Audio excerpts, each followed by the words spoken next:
walking through the old town narrow streets, and we are coming back to the tour of the fort. First of all, I hope you have an idea that Mombasa town is an island. Yes. Where we are right now, we are surrounded by water. Those people from the north coast, we normally use a bridge. South coast, it's ferry. The airport, bridge. This part where we are right now of the island was named the Old Town Mombasa. Old Town Old Mombasa. Town Mombasa. Why this part was named the Old Town Mombasa? This island of Mombasa, before anyone came in to live, it was a big bush with the wildlife animals. Elephants, buffaloes, hippos, lions, antelopes. So the more the years went, the town started to expand. And all the wildlife animals fled out of the island through Mombasa West, ending up at the Tsavo National Park. For this monument by the name Fort Jesus, in the year 2011, it was promoted. Now it is under UNESCO World Heritage Site. According to the history, it's a Portuguese fort since 1593. It's 431 years old. Architecture of this fort was Italian. His name Battista Cairato. Plan of the fort, it is 2.5 acres. Material for construction, they used coral, sand and lime, because by then there were no cement. Why Portuguese came all the way down from Portugal up here to Mombasa to build this fort? First reason, they wanted to protect their communication with India, because the Turkish always were attacking India through the Red Sea into the Indian Ocean. Second reason to build this fort, assume this palm of mine, that way around. The map of Africa, up here Morocco, that is Europe, Egypt, Horn of Africa, Somalia. By then we had no Suez Canal. So all visitors from Europe will start their journey from this corner all the way down by sea, passing by the South Africa, Mozambique, Zanzibar, Mombasa, heading to India and China. By then, India and China, those were the trading centers in the world. So it means they wanted to control the trade, also benefit from the trade. Why this fort was named Fort Jesus? Just because Portuguese were Christians. Second reason is the model of the fort. It was erected in a formula like a Jesus on a cross. From the aerial view, it has the head, arms, body and the legs. To complete construction, 3 years. It was very quick because we are using more than 3,000 slaves, the locals. It's either you like it or you don't like it, you have to do it, otherwise they kill you. But Portuguese were not the first to conquer Mombasa. First were the Arabs from the country Yemen and Oman. They started trading in our region since the 9th century as the traders of ivory, rhinoceros, animal skins, slavery, also developing Islamic influence. But the biggest slave market center was not in Mombasa. It was in Zanzibar, and the slave trade was officially stopped by the British in the year 1875.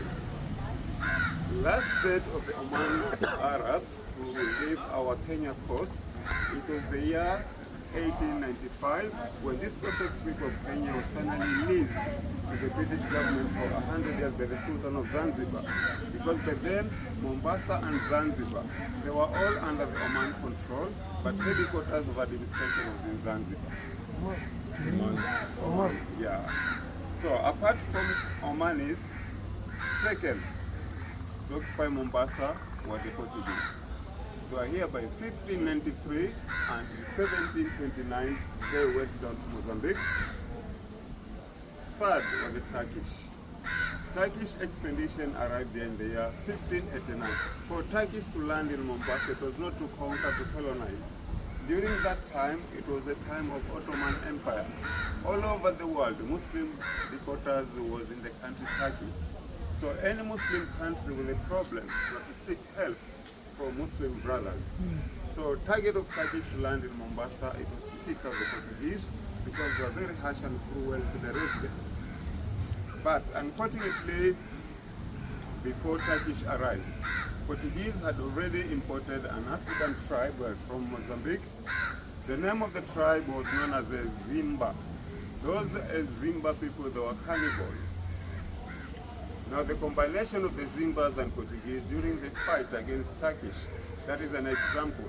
After capturing 4 Turkish, they would take them in the bush, preparing a huge fire, others playing drums around. From those 4 captured, 1 was for barbecue while 3 watching. After that barbecue, they released those 3 to go back and give a report what they saw. That's why Turkish retreated from Mombasa back to Turkey. After the Turkish, not the last, were the British. For their first time to land here, it was the year 1824. It was not to conquer, direct to colonize Mombasa. It is the Mombasa elders who did a blunder to invite a security from a British military ship by the name HMS Leven. Commander of the ship was Captain Owen. From that invitation of the security from British military, it is where British people now got an advantage, and they started to colonize this country indirect until the year 1895. Kenya became officially British colony together with Tanzania and Uganda. That is British East Africa, 1895. That is British East Africa Protectorate. Even by then we had East African passport, East African currents, East African airline, East African railways, East African harbors. They took us up to 1963 when we finally got independence. 63. Tanzania 61, Uganda 1962. That's why you can see in Kenya we have 48 tribes with different local languages, but still we have 2 official languages.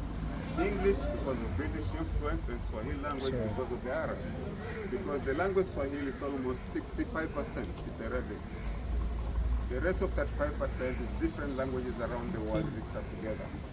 It's a combination of African Bantu language, Indian, English, Arabic, Portuguese, Spanish, Italian, German, French, Chinese, and some of the words they sound the same and meaning the same. For example, this one, it's a shirt in English. In Swahili, shati. A car, we call it gari, in Indian gari. Wine, in Swahili, mvinyo. Portuguese, mvinyo. This is a cap in English, in Swahili, chepeu, Portuguese chepeu. Table, we call it meza, Portuguese meza. Tea, we call it chai, in Indian chai, Arabic chai, Chinese chai. School, we call it shule, in Germany shule. Now, how was this language created? The language Swahili was created through lack of communication between we natives and the foreigners. We were using our own local languages. They were using their own languages. Now during communication it was difficult. That's why these words intercepted both sides. Good example, then we start moving. It's like this town where we are right now. People, they call it Mombasa. Mombasa is not the original name of this town. Original name of this town, Mvita. M-V-I-T-A, Mvita. Mvita is a short form of Mji wa Vita, which means town of war. Why town of war? Yes, because of the reputation of fighting all the time. Where this name Mombasa came from? When Portuguese landed here, they wanted to know the name of this town. Locals in this area were from a tribe known as the Giriama tribe, which is my tribe. Now, since there is Portuguese language to us, for Giriama people, if you ask them anything that they don't understand you, they have to reply, Muambadze. Muambadze means, what are you saying? So they came to think that was the name of the town. That's how the name Mombasa came in. Same thing happened in Australia. When Europeans went there, they went to those Aborigine people. And those Europeans, they were surprised to see the poached, hopping mammal. And they wanted to know the name of that mammal. And they used English language to ask. Aborigine people, if you ask them anything and they don't get you, they have to reply, kangaroo. Kangaroo, it means, what are you saying? So they came to think kangaroo was the name of that animal. So this is a system how this Swahili language was created. But for your information, I think you have that an idea. When you say Swahili, it doesn't mean language. Swahili word comes from Arab word Sahil, which means coast or street. So people from the coast should be Waswahili, the language should be speaking Swahili. So it was just a short highlight. Any information about Baloch and Balochi? We have heard that there is even a gallery in the There's even a mosque. no, we have Baluchi mosque, not Yeah. only the mosque. It is a community. Yeah. They have a big We are all community. from Balochistan and we are. We are mixed. Yeah. You are all the same people because I think where you are coming from, the whole of that map was India before it was divided. Yeah, you're right. We have a big Subcontinent. community of Balochistan. Balochistan joined Omanis to fight out the Portuguese from Mombasa. Yeah. That's why we have a Balochistan. We have a big community of Balochistan people here in Mombasa. Some they work with the government, some in the military. So we have that community. Okay. Thank you. Asante. Welcome to the old town. Asante, Asante. Thank you.